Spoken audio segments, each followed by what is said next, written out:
다윗이 유다 땅에 들어와 있다고 하는 소식을 들은 사울이 그 부하들을 다 불러 모아놓고 아주 심각하게 꾸지람을 합니다. 지금 나의 형편이 참 어렵게 됐다는 거예요.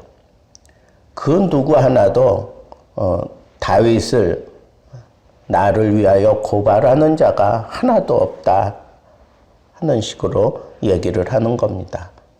그러면서 호소를 하는 거예요.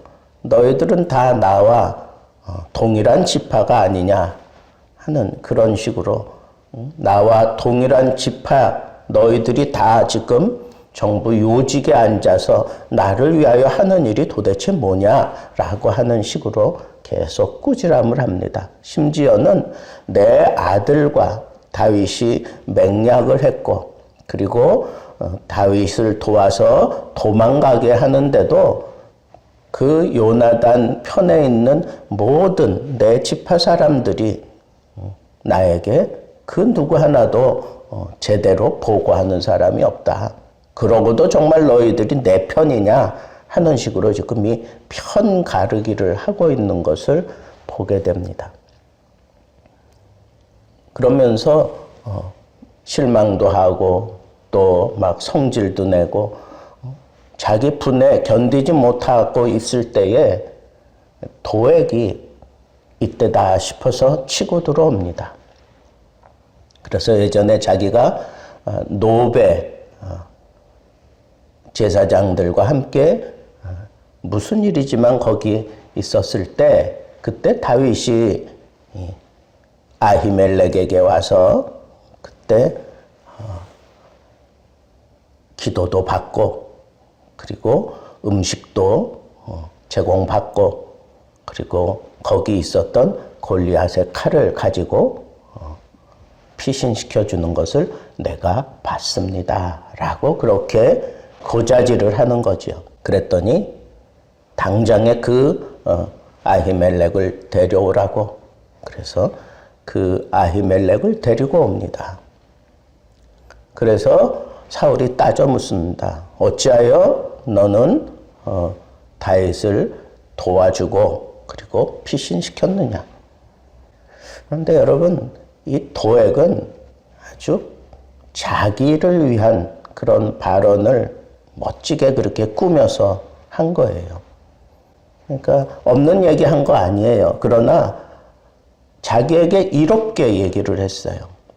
아히멜렉이 다윗이 거기 찾아왔을 때 왜 찾아왔는지를 모르고 기도해주고 그리고 왕을 위해서 무언가 암행어사처럼 그런 일을 한다고 다윗이 얘기했기 때문에 그렇게 알고 아히멜렉이 다윗을 도와준 겁니다. 그러니까 그걸 그대로 진실하게 다 말해버리면 아히멜렉은 오히려 사울이 칭찬해줘야 되는 사람인 거죠. 사울을 위해서 결국은 다윗을 도와준 것이니까. 그런데 그 얘기는 싹 빼버리고 자기에게 이로운 얘기들만 사울에게 얘기를 하고 사울이 막 대노하게 만들어 놓고 그래서 그 제사장을 불러다 놓고 막 따지고 그럴 때 이 아히멜렉은 참 의로운 사람이었어요. 그리고 의리가 있는 사람이었습니다.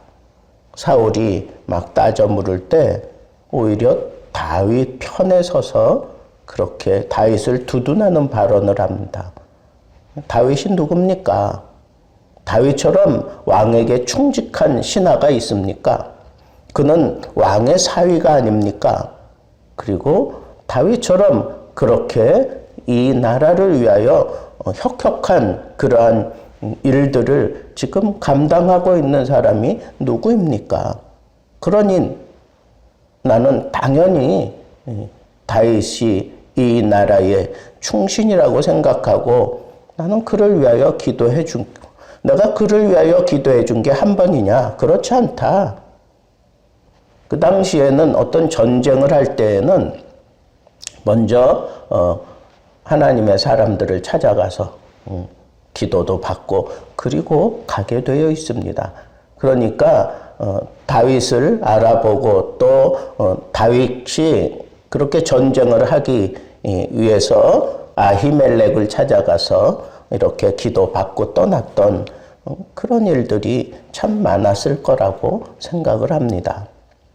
그래서 다윗에 대한 의심을 할 수 없었고 다윗이 특별히 왕을 위해서 이런 일들을 감당한다고 해서 내가 이 거룩한 떡을 그에게 주었다라고 그렇게 얘기를 했던 겁니다.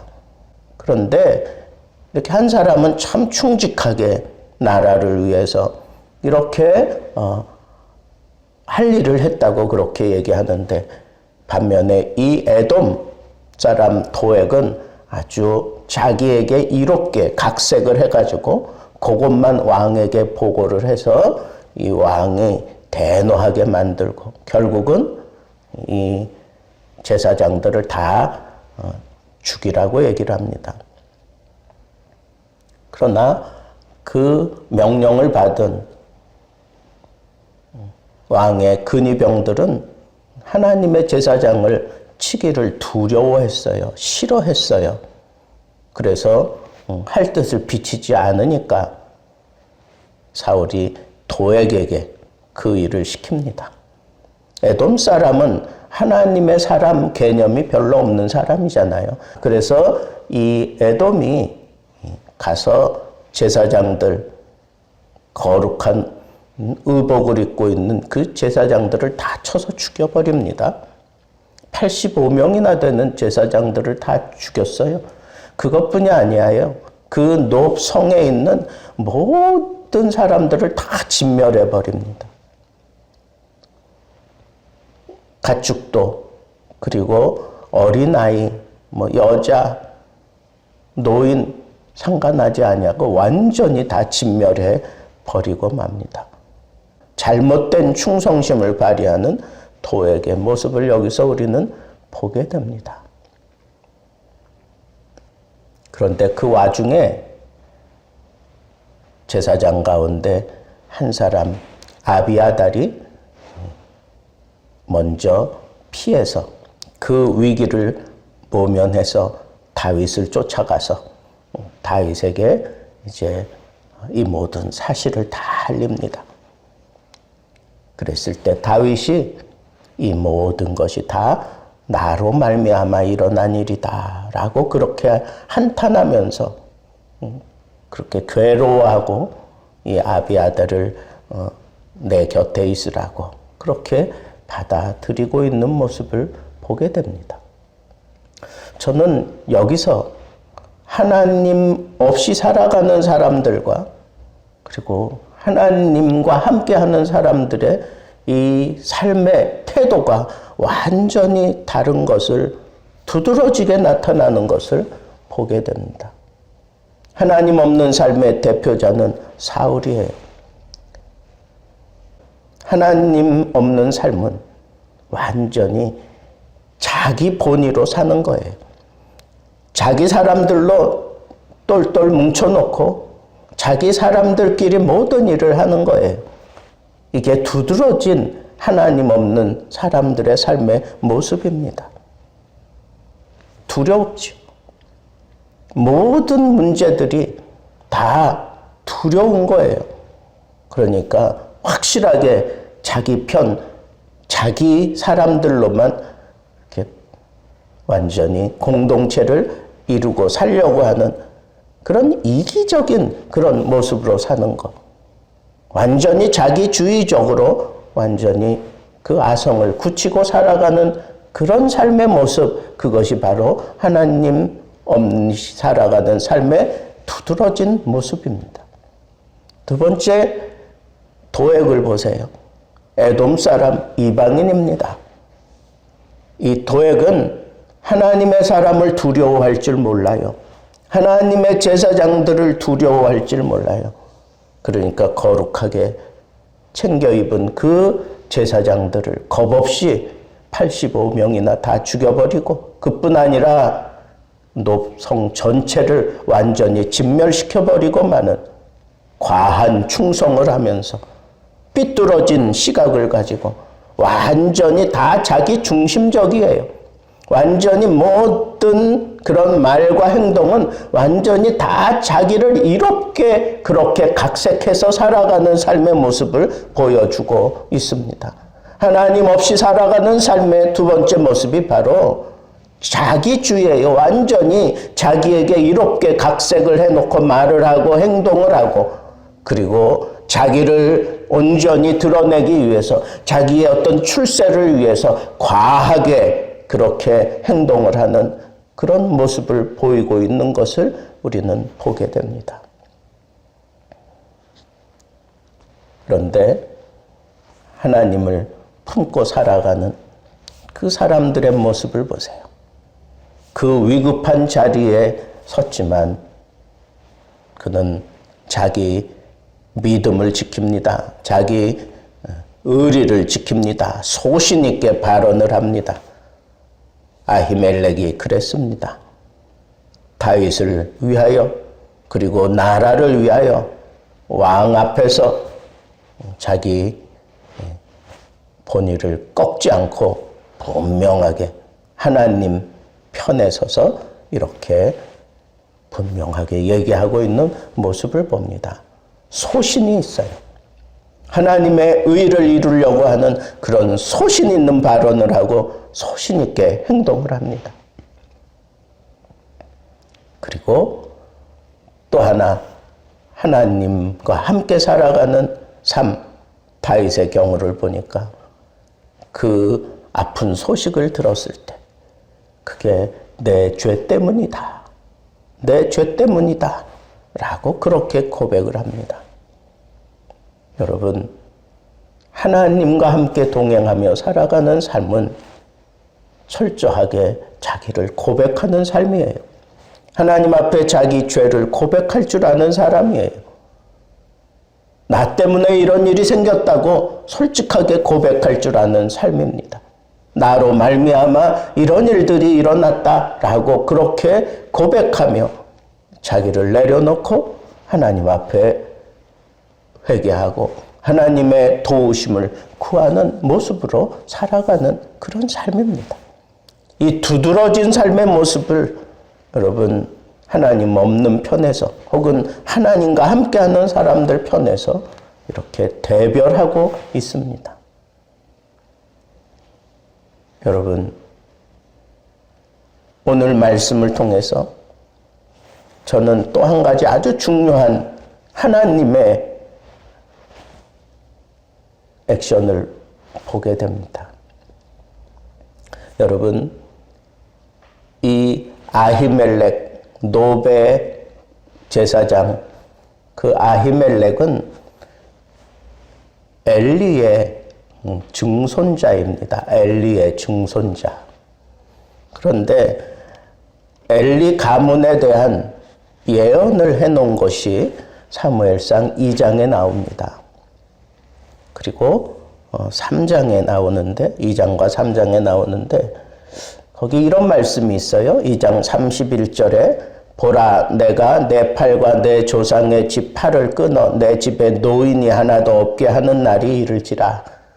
이스라엘에게 모든 복을 내리는 중에 너는 내 처소의 환난을 볼 것이요 내 집에 영원토록 노인이 없을 것이며, 3장 13절 14절 내가 그의 집을 영원토록 심판하겠다고 그에게 말한 것은 그가 아는 죄악 때문이니 이는 그가 자기의 아들들이 저주를 자청하되 금하지 아니하였음이니라. 그러므로 내가 엘리의 집에 대하여 맹세하기를 엘리 집의 죄악은 제물로나 예물로나 영원히 속죄함을 받지 못하리라 하였노라 하셨더라. 엘리의 그 증손자 노베 제사장 아히멜렉과 그리고 그 가족들이 이곳에 노베에 와서 새롭게 자리를 잡고 그렇게 살아가게 되는데, 여러분, 이 예언의 말씀대로 그대로 임하여 심판하고 있는 하나님의 모습을 오늘 우리 이 본문 말씀을 통해서 보게 되는 겁니다. 물론 아히멜렉 그가 오히려 하나님과 함께 생활을 했고 하나님 편에서 그렇게 행동을 했지만 하나님이 예언해 놓으신 그 말씀대로 그대로 이루어질 수밖에 없는 그런 역사의 소용돌이가 휘감아 돌아가고 있다고 하는 이 사실을 저는 깨달으면서 하나님 없는 삶의 그 모습은 반드시 하나님께 대가를 치르는 날이 온다고 하는 이 사실을 저는 오늘 이 말씀을 통해서 아주 내 마음 무겁게 그렇게 받아들일 수밖에 없었습니다. 어찌 보면 아히멜렉은 잘못한 게 없습니다. 그러나 이렇게 자기뿐 아니라 모든 제사장들과 그 성 전체가 다 이렇게 진멸당할 수밖에 없었던 것은 이미 저주를 자청했던, 그래서 하나님의 그 심판이 이미 선언되어져 있던 것이 이때 이루어졌을 뿐이라고 하는 사실을 우리는 아주 뜨겁게 우리 가슴에 담아야 합니다. 하나님 없는 삶, 그것은 하나님 앞에 반드시 대가를 치르는 날이 온다고 하는 이 사실을 생각하면서 우리는 어찌하든지 자기 중심적으로 이기적으로 사는 이 삶을 떨쳐내야 합니다. 자기를 위하여 살아가려고 하는 그런 모습은 하나님 없는 삶이에요. 불안한 삶입니다. 악신에게 시달리는 삶입니다. 견딜 수 없는 모욕스러운 그런 일들을 계속 당하다가 마침내 하나님의 심판을 당하는 날이 이루고야 마는 겁니다. 우리는 어떤 순간, 어떤 상황에서도 하나님과 함께하는 삶을 살아야 합니다. 하나님과 함께하는 삶. 하나님께서 그 하나님과 함께하는 아히멜렉을 보시고 그 아들들 가운데 한 사람 아비아다를 다윗에게로 보내는 것을 보게 됩니다. 그래서 또 그렇게 명맥을 이어가는 이 아름다운 모습을 우리는 보게 됩니다. 진노 중에라도 하나님께서 베푸시는 은혜가 있습니다. 하나님과 함께하는 삶의 모습은 언제나 세상 때문에 무너져 갈 것 같은 그런 순간에도 하나님은 그루터기를 남겨두시고 하나님은 항상 하나님의 사람들을 붙잡고 계시는 것을 보게 됩니다. 그리고 하나님과 함께하는 사람들은 언제나 이렇게 심각한 그런 심판 앞에 서슬퍼렇게 세워져 있는 칼날 앞에서도 굴하지 아니하고 자기를 고백할 줄 아는, 진실하게 하나님 앞에 통회하고 자복하고 자기를 고백할 줄 아는 그런 삶으로 살면서 하나님의 긍휼하심을 입는 삶을 누리게 된다고 하는 이 사실을 여러분 가슴에 담고 오늘도 하나님, 내가 하나님과 동행하길 원합니다. 하나님, 나의 연약함을 헤아려 주옵소서. 나의 이 무지함을 헤아려 주옵소서. 나의 이 부족함을 하나님 채워 주옵소서. 나의 이 패괴한 마음을 하나님 다스려 주옵소서. 하나님, 내게서 성령을 거두지 마시고 하나님, 오늘도 이 거친 악의 세파 속에서 당당하게 하나님의 말씀대로 하나님과 함께하며 이 세상에 의를 보여줄 수 있는 멋진 삶을 살 수 있게 도와주옵소서. 이렇게 기도하며 오늘 하루 여시고 하나님 때문에, 하나님과 함께하는 것 때문에 누릴 수 있는 하나님의 모든 복을 받아 누리는 복된 날 되기를 우리 주님의 이름으로 축복합니다.